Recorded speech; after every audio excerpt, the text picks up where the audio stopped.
Welcome back. My name is Scott McGurn. We're doing a series on sex and marriage. This is part 2. Now, if you find any of this useful, please feel free to hit the subscribe button. It doesn't cost anything. And for every 1 subscriber we get, YouTube will share this around the world with 50 people that you and I will never meet. And that's something that's real easy to do. Just hit the subscribe button to make that happen. I can't do it for you. All right.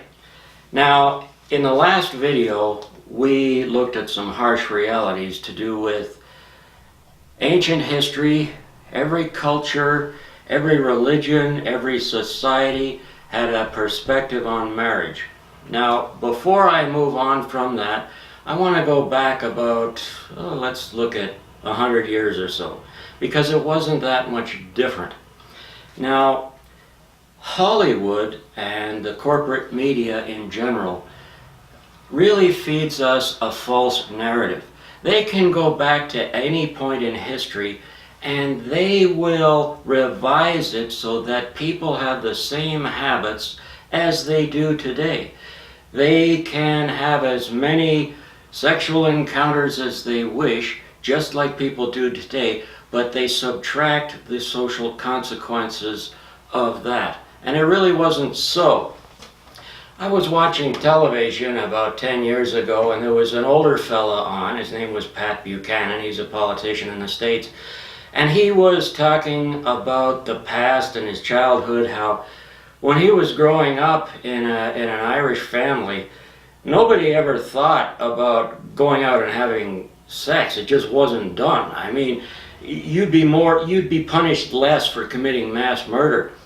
And I thought to myself, that's true. I've heard a lot of people talk that way, but I'll bet a lot of young people don't even realize how different the world is today. We are trapped in a false narrative. We are trapped in the human ego, okay? We are living in a nightmare. We go from one false reality to another. Ancient history was a false reality, and what we're living in now is a false reality. So I'll give you an example of 100 years ago. If 100 years ago I'm living on a farm and I've got my extended family, I'll live and die in this one community, and I go over to my neighbor's house, and of course this is before birth control was invented. If I go over there and I see fit to get somebody pregnant, okay, in today's world people laugh about it, it's no big deal. Back then, that would be the end of my life as I know it. And I'll tell you a couple of reasons why, just to give you the gist of it, because it must be really hard for young people to comprehend. If I cause a pregnancy, all right, it's not like today. She is going to have that child. She now cannot marry anybody else but me. I am now seen as somebody who ruined her life, who ruined my life. I am not going to be able to ever get a job in that community because I'm a life-destroying individual who wrecks the lives of my neighbors. My parents are now seen as people who raise soul and life-destroying people. My family is not going to have access to money, property, status. Oh, they have a new status that they didn't have before, and they're not happy with me. Let's remember, the ego cares about 4 things: money, property, status, and empty gratification. Well, I can forget about those 4 things because I just got the neighbor's girl pregnant and everybody in the town knows it. That's like committing mass murder back in those days, because now I'm going to have to marry that girl even though I don't particularly want to. I will always be a second-class citizen for the rest of my life. So will she. My family's disgraced. She and I will probably have to move to another community, and we will never amount to as much as we would have otherwise. This is how bad it was. That is why back then people didn't see it as realistic.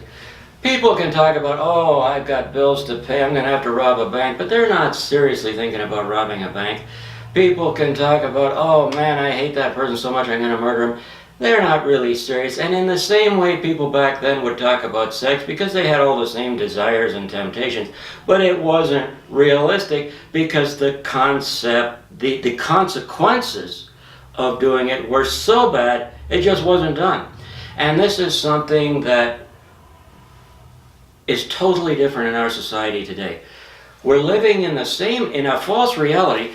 In the past, they were still living in an ego-based false reality. What I want to do is help us to realize that as society evolves, we're going from one false reality to another. If we look at the previous false reality, it helps us to see how false the current false reality is. And so, let's look at that a little deeper. Okay, there was good and bad back then, there's good and bad now. Back in those days, you were born into a community where you had an unlimited number of solid relationships that you would have pretty much all the days of your life. You had extended family, all of them were in walking distance of your farm. This was an agricultural world before now. You had friends that you would know all your life. You had stability. You would eventually get married, have 8 or 10 kids, and you would live and die in that same community. Stress and depression didn't really exist, just like in a lot of third world countries today, they don't exist. We have anxiety in the extreme, depression in the extreme. They did not. Okay, so what do we have now? We have a lot of things they didn't have. We have a level of freedom that they didn't have. We have a level of choices that they didn't have. But a lot of people today will go through life without ever having one solid relationship. They didn't have a solid relationship with their parents. They've never had really a true friend. They've had a transient lifestyle. They've lived in many different places. They've had many romantic encounters, relationships, but none of them lasted. So they've gone through life without one meaningful relationship. They've told their doctors and therapists about their anxiety, their stress, their depression. They've taken the antidepressant pills. Maybe they've degraded to the point where they're having all kinds of problems. They're taking other pills. A lot of people have fallen into alcohol and substance abuse. There's a tremendous opioid epidemic going on now. People are doing whatever they can do to kill the pain of never having had an authentic relationship. This is something that's getting worse and worse and worse as time goes by. It isn't about morality. It isn't about good or bad. In fact, if 100 years ago somebody went to the next farm and got somebody pregnant, it really wasn't the moral issue. It was the idea of the consequences, the financial consequences of doing that would be so life-destroying and career-destroying that it was taboo. It really wasn't about the morality of it. That society was just as immoral as this society. Those are false narratives, false comparisons based on the ego. So I want to get across the fact it wasn't that the past was better or worse. It isn't that the present is better or worse. Both the past and the present were equally ego-based societies. We're going from one false society to another false society. Remembering that the last one was different helps us to be aware of how false our current society is today. Now, why am I telling you this? Well, as I said before, how do we deal with all of this? We come from a world where we have genetic memory of how things are supposed to be, and it keeps changing. What do we do with that? Okay, let me begin with saying one thing. We have to recognize our own value, okay?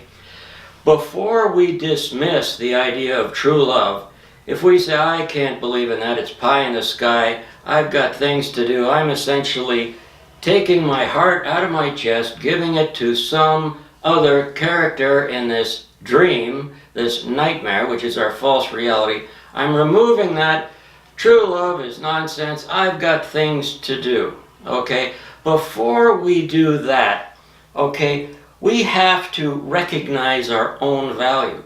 And we can't just acknowledge it. Yeah, I suppose I have some value. No, we have to honor it by loving ourselves properly. This is much more difficult to do than maybe other people understand, but I think you understand how difficult it is to love yourself. I do, and I think you do as well. How do we go beyond just acknowledging that we should love ourselves and actually do that? How do we get to the point where we see ourselves as being connected to all life, where we see and feel all love everywhere, pouring through the center of our hearts constantly, 24/7, engaging in us? Our value is their value, whether it's God, the tree, the animals, the people in the world. We are united with them. There is no such thing as separation. Separation is a false idea created by the human ego. There is no such thing as separation. We are one body. We are one being. We are all united. All of that love is saturating us 24/7, and our love is saturating everything else. This goes on constantly. Before we say, oh, true love isn't for me, take out our hearts and give it away. Before we give ourselves over to total 100% self-exploitation, sexually, financially, culturally, reduce ourselves to being beneath the level of garbage and then wondering why we feel empty. Before we do that, we have to realize that we have value. Okay? Others might have said that we do not. That's a lie. You do and I do. We have to recognize that value. I'm going to be going into much greater detail on how we can not only recognize that we have value, not only do we need to acknowledge the fact that we have to love ourselves, but into specific details on how to do that yourself, how I have to do that myself. Nobody's going to do it for us. If we don't do it, we're doomed. All the antidepressants in the world aren't going to work. You can't put a Band-Aid on a broken leg and run a marathon. It doesn't work. You can't take your heart out and give it away. You can't take your brain out and give it away. You know, the ego is lying to you. The ego tells you, oh, the only thing that has value in this world is you got to get money, you got to get property, you got to get the big status, because then you get all that gratification. Well, I tell you what, as soon as you take out your heart and mind, you can forget about ever getting any money. You can forget about being able to afford property. You're not going to have much status if you're living in your car. And as far as the empty gratification you're going to get, well, good luck with that. Because everything you've been told is a lie. All right? If you think about Keanu Reeves in his movie The Matrix, everything he was being told is a lie. All right? Think of that as an example of the false reality. Everything you're being told is a lie. You're told that these four things are the only things that have value, and then you're being told how to get them, and everything you're being told is only going to deny you the opportunity to have any of those four things anyway. Does that make sense to you? Well, I tell you what, it doesn't make sense to me. It just doesn't make sense, and you know exactly what I'm talking about. You've been lied to your whole life. So I tell you what, hit the subscribe button, because we're going to get into this a lot deeper, all right? A lot deeper.